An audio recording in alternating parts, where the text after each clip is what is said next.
સુરત ખાતે આવેલી પીપી સવાણી યુનિવર્સિટીમાં દક્ષિણ ગુજરાતના સૌથી મોટા રાષ્ટ્રધ્વજને લહેરાવવામાં આવ્યો હતો। સુરતના ધામરોડ ખાતે આવેલી પીપી સવાણી યુનિવર્સિટી ખાતે દક્ષિણ ગુજરાતમાં સૌથી મોટા રાષ્ટ્રધ્વજ લહેરાવવામાં આવ્યો હતો।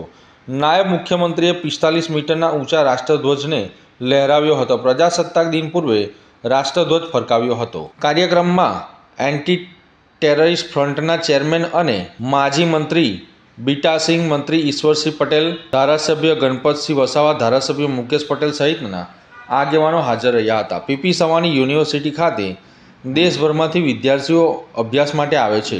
વિદ્યાર્થીઓએ રાષ્ટ્ર ભાવના વધે તે માટે યુનિવર્સિટીમાં આ પ્રયાસ હાથ ધરવામાં આવ્યો હતો। આ કાર્યક્રમમાં મોટી સંખ્યામાં વિદ્યાર્થીઓ પણ હાજર રહ્યા હતા। રાષ્ટ્રગાન સાથે आन बान और शान साथ राष्ट्रध्वज फरकावવામાં આવ્યો હતો। उनके परिवार को, बापूजी को, वाइस चांसलर, सब स्टाफ को मैं बहुत बहुत मुबारकबाद देता हूँ। स्टूडेंट को कि हिंदुस्तान के अंदर, खास तौर पे गुजरात के अंदर, सूरत के अंदर, वो भी यूनिवर्सिटी के अंदर, जहाँ पूरी दुनिया के स्टूडेंट आते हैं, हिंदुस्तान के तो आते हैं, पूरी दुनिया के स्टूडेंट आते हैं, उनको तिरंगे झंडे की अहमियत पता चले कि ये तिरंगा झंडा कागज़ का टुकड़ा, कपड़े का टुकड़ा नहीं, ये शहीद आजम भगत सिंह, राजगुरु सुखदेव, मंगल पांडे, इस्तफाकुल्ला खां, जलियांवाला बाग के हिंदू, मुसलमान, सिख, ईसाइयों के खून से सजा हुआ तिरंगा झंडा आज यूनिवर्सिटी में ये लगा दिया गया है। मान सम्मान के साथ जिसमें डिप्टी सीएम सिंघवी जी ने उसको शुरुआत की है। हर बच्चा जो भी दुनिया से आएगा वो सबसे पहले इस राष्ट्र के गौरव, राष्ट्र के तिरंगे झंडे को सलूट करेगा और उसको हिंदुस्तान की आज़ादी के इतिहास का साथ साथ पता चलेगा। तो मैं पूरा बापूजी को, पूरी यूनिवर्सिटी को, पीपी शिवानी ग्रुप को, यूनिवर्सिटी को, वाइस चांसलर सबको मुबारकबाद देता हूँ। મિત્રો, આજે આપ સૌને જણાવતા ખૂબ આનંદ થાય છે કે આજે સુરત જિલ્લામાં આવેલ માંગરોળ તાલુકાની અંદર પીપી સવાણી યુનિવર્સિટી કેમ્પસની અંદર જ્યાં લગભગ 10,000 કરતાં વધારે વિદ્યાર્થીઓ અભ્યાસ કરે છે એના કેમ્પસની અંદર રાષ્ટ્રધ્વજ કે જે આપણા બધાનું આન બાન અને શાન છે એવો દક્ષિણ ગુજરાતનો 45 મીટર ઊંચાઈ ઉપર રાષ્ટ્રધ્વજ ફરકાવવામાં આવેલ છે। અને આ રાષ્ટ્રધ્વજ આપણા જ ગુજરાતનું ગૌરવ, નવયુવાન, ઉર્જાવાન ઉપમુખ્યમંત્રી શ્રી હર્ષભાઈ સંઘવી સાહેબના કરકમલોથી આ રાષ્ટ્રધ્વજ ફરકાવવામાં આવેલ છે। ત્યારે આ રાષ્ટ્રધ્વજ એ હજારો વર્ષની આપણી જે ગુલામી હતી અને ગુલામીમાંથી દેશને આઝાદ કરનાર અનેક શહીદો એમનું પોતાનું સમગ્ર જીવન દેશ માટે સમર્પિત કર્યું છે, કુરબાન કર્યું છે, એ બધાની યાદ અપાવે છે।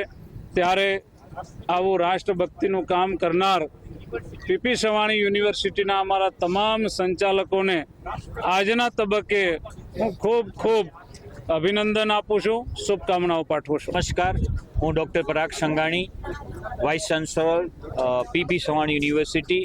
આપને જણાવતા ખૂબ જ આનંદ અનુભવું છું કે આજ રોજ 25 જાન્યુઆરીના રોજ આપણા લોકલાડીલા ઉપમુખ્યમંત્રી શ્રી હર્ષભાઈ સંઘવીના હસ્તે સાઉથ ગુજરાતનો ઊંચામાં ઊંચો રાષ્ટ્રધ્વજ દેશને સમર્પિત કરવામાં આવ્યો છે। કેટલી ઊંચાઈ છે? આ રાષ્ટ્રધ્વજ 45 મીટર ઊંચો છે અને આ રાષ્ટ્રધ્વજ 365 દિવસ પીપી સવાણી યુનિવર્સિટીના વિદ્યાર્થીઓ, અધ્યાપકો અને કર્મચારીઓને હંમેશા યાદ દર્શાવશે કે જે રીતે આ રાષ્ટ્રધ્વજ ઉચ્ચ કક્ષાએ લહેરાઈ રહ્યો છે એવી જ રીતે ઉચ્ચ કક્ષાએ દેશની આન બાન શાનને આપણે લઈ જવાની છે અને એના માટે નિષ્ઠાપૂર્વક કાર્ય કરવાનું છે।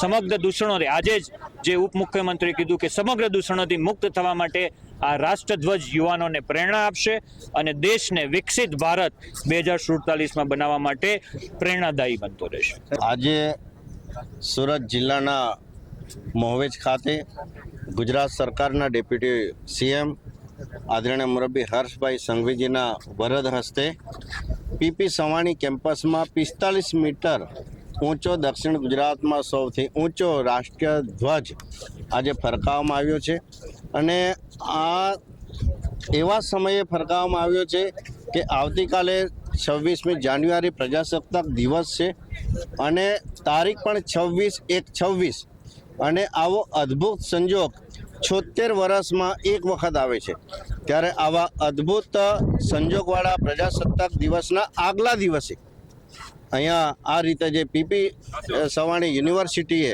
જે આખા રાષ્ટ્રને પ્રેરણા આપતો જે ઊંચામાં ઊંચો રાષ્ટ્રધ્વજ ફરકાવીને એક રાષ્ટ્રભાવના કેળવવાનું કામ વિદ્યાર્થીઓમાં, અને આ યુનિવર્સિટીમાં 10,000 કરતાં વધારે અને સમગ્ર દેશમાંથી અહીંયા વિદ્યાર્થીઓ અભ્યાસ કરી રહ્યા છે, ત્યારે એમને પણ આ પ્રેરણારૂપ બની રહેશે. અને આવા નેક કાર્ય માટે, રાષ્ટ્રહિતના કાર્ય માટે જે પીપી સવાણી યુનિવર્સિટીએ જે કદમ ઉઠાવ્યું, ત્યારે સમગ્ર યુનિવર્સિટીના મેનેજમેન્ટને અભિનંદન આપું છું અને આ કાર્યક્રમમાં સામેલ હોવા માટે હું પણ પોતે ગૌરવ લઉં છું.